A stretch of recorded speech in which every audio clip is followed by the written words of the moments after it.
Hello students, today I am explaining chapter number 4, The Homecoming. That night on his way back from school, यानी फ़तेह Calcutta में अपने मामा के घर, वहाँ जब वो अपने घर स्कूल से वापस आता है अपने घर, फ़तेह had a bad headache with a fit of shivering. क्या था उसका? सिर में बहुत दर्द, उसकी यानी तबीयत ख़राब होती है, उसके सिर में बहुत दर्द था और वो कप आ रहा था, यानी उसे फीवर हो जाता है। He felt he was going to have an attack of malarial fever. उसको कैसा बहुत मलेरिया वाला फीवर हो गया था उसको, और बहुत ज़्यादा तेज़ फीवर था। His one great fear was that he would be a nonsense to his aunt. सबसे बड़ा डर क्या था? कि उसकी आंट अब उसे फीवर आने पर भी उसे डांटेंगी कि हमारे ऊपर ये एक्स्ट्रा बर्डन कर रहा है, और ये हमारी तो जो भी है, जो हमारी इकोनॉमिक कंडीशन है, और उसे ख़राब कर दिया। The next morning Fateh was nowhere to seen. अगली सुबह फ़तेह किसी को दिखा नहीं घर में। All searches in the neighbourhood proved futile. लेकिन सब ने उसे पड़ोस में इधर उधर ढूंढा, लेकिन सब बेकार था, वो कहीं नहीं मिला। The rain had been pouring in 14 all night, and those who went out in search of the boy of got drenched through the to the skin। यानी और बारिश शुरू हो गई थी, मौसम भी बहुत ख़राब था। पूरी रात के बाद सब उसे ढूंढते रहे, इधर उधर सब बेकार था। एट लास्ट दिसंबर, यानी उसका मामा जो हैं, आस्क्ड हेल्प फ्रॉम द, यानी खुद ढूंढने के बाद जब नहीं मिला तो लास्ट में उन्होंने क्या किया, पुलिस को इन्फॉर्म किया और पुलिस की हेल्प से उसे ढूंढने के लिए जाने लगे। At the end of the day, पूरा दिन जब ख़त्म होने वाला था, van stop at the door before the house. एक वैन आके घर के सामने आके रुकती है। It was still raining and the street were all flooded. तब बारिश हो रही थी और पूरी गली में पानी भरा हुआ था। टू कॉन्स्टेबल ब्रॉट आउट फ़तेह in their arms and placed him before दिसंबर। दो कांस्टेबल पुलिस के वहाँ उसमें वैन में से निकलते हैं, जिन्होंने कि फ़तेह को पकड़ रखा था और दिसंबर के सामने लाते हैं। दिसंबर यानी उसके मामा के सामने उसे लेके आते हैं।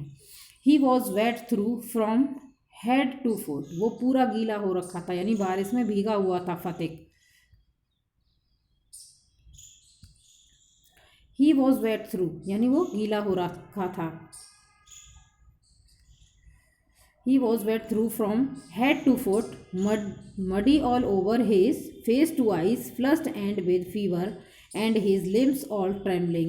December carried him in his arms and took him into the inner apartment.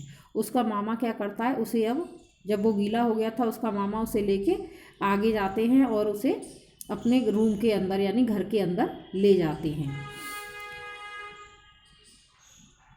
When his wife saw him, जब उसकी वाइफ ने यानी मामी ने उसे देखा, he exclaimed what a heap of trouble this boy has given us. वो क्या एक्सप्लेन करती हैं, क्या कहती हैं कि ये लड़का जो है हमारे लिए कितनी प्रॉब्लम क्रिएट करता है।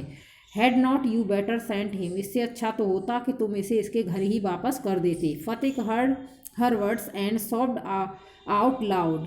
फ़तेह जब ये अपनी मामी की बात सुनता है तो बेचारा बहुत बुरी तरह से सुबक सुबक के रोने लगता है अपने मामा के सामने। I was just going home, वो कहता है कि मुझे अपने घर जाना है। But they dragged me back again, लेकिन वो मुझे वापस दोबारा ले आए। वो कहाँ चला गया था, नहीं मिल रहा था, वो अपने घर जाने के लिए वहाँ से मामा के घर से गया था, लेकिन पुलिस वालों ने उसे रोक लिया और मामा के घर वापस ले आए थे। The fever rose very high and all that night the boy was delirious. यानी उस रात जो है उसको बहुत तेज़ फीवर रहा, और उस रात बहुत ज़्यादा फीवर था उसे, और वो क्या बुखार की वजह से बुरी तरह से कँपा रहा था। Fateh opened his eyes and Bishamber brought him a doctor. Bishamber एक डॉक्टर को बुलाता है। Fateh opened his eyes flushed with fever and look up to the ceiling and said vacantly. Fateh जो जब डॉक्टर आ जाता है तो अपनी आंखें खोलता है और छत की तरफ पंखे को देखते हुए क्या कहते हैं, uncle have the holiday come yet. क्या अंकल छुट्टियां हो गई हैं कि जिससे कि मैं अपने घर जा पाऊँ। मे आई गो होम, क्या मैं अब अपने घर जा सकता हूँ। Bishamber wiped the tears from his own eyes. Bishamber क्या करता है, उसकी आँखें पोंछता है, खुद उसकी आँखें पोंछता है। Through the night the boy began again to mutter. पूरी रात वो फीवर की वजह से पूरी रात बड़बड़ाता रहा। क्या क्या बड़बड़ा रहा था पूरी रात? फीवर में अपने घर जाने के लिए रिक्वेस्ट कर रहा था अपनी मामा से। At last his voice became excited mother he cried. Last में आके वो तो अभी तो बड़बड़ा रहा था धीरे धीरे बुखार में, और अपनी माँ को बुला के चिल्लाने लगता है। मदर ही क्राइड, वो रोने लगता है। Don't beat me like that mother, माँ मुझे मत मारो इस तरह से। I am telling the truth, मैं आपको सच बताता हूँ। The next day Phatik became conscious for a short time. थोड़ी देर के लिए अगले ही दिन वो बेहोश हो जाता है, यानी उसको अपनी कॉन्साइंस नहीं रहती है। ही turn his eyes about the room, वो चारों तरफ अपनी आंखें इधर उधर घुमाता है, देखता है कि उसकी माँ वहाँ पर नहीं थी। As if expecting someone to come, ऐसा लग रहा था जैसे उसकी माँ उसके पास आई हों। At last with an air of disappointment, और देखता चारों तरफ तो उसकी माँ वहाँ नहीं थी। उसे ऐसा फील हो रहा था कि उसकी माँ उसके पास हैं। His head sank back on the pillow, अब इसी तरह से फिर देखता चारों तरफ, अपना सिर तकिए पे रख के फिर से लेट जाता है। He turned his face to the wall with a deep sigh, और फिर एक लंबी सांस लेके अपना फेस दीवार की तरफ घुमा लेता है, क्योंकि वहाँ उसकी मदर नहीं होती है। Vishambar new his thought, Vishambar उसके थॉट्स को यानी विचारों को समझ जाता है कि इसको अपनी माँ की याद आ रही है और ये यहाँ पर खुश नहीं है, यहाँ से जाना चाहता है। And bending down his head whispered, और धीरे धीरे अपना सिर झुका के बड़बड़ाने लगता है। Phatik I have sent for your, वो कहता है फतिक से, अब मामा कहता है कि ठीक है, मैं तुम्हें तुम्हारी माँ के पास भेज दूंगा। दैट डे वेंट बाय, बस एक दिन निकल जाने दो। The doctor said in troubled voice that the boy condition was bad, doctor कहता है कि इस बच्चे की तबीयत ज़्यादा क्रिटिकल है, इसकी तबीयत ठीक नहीं है।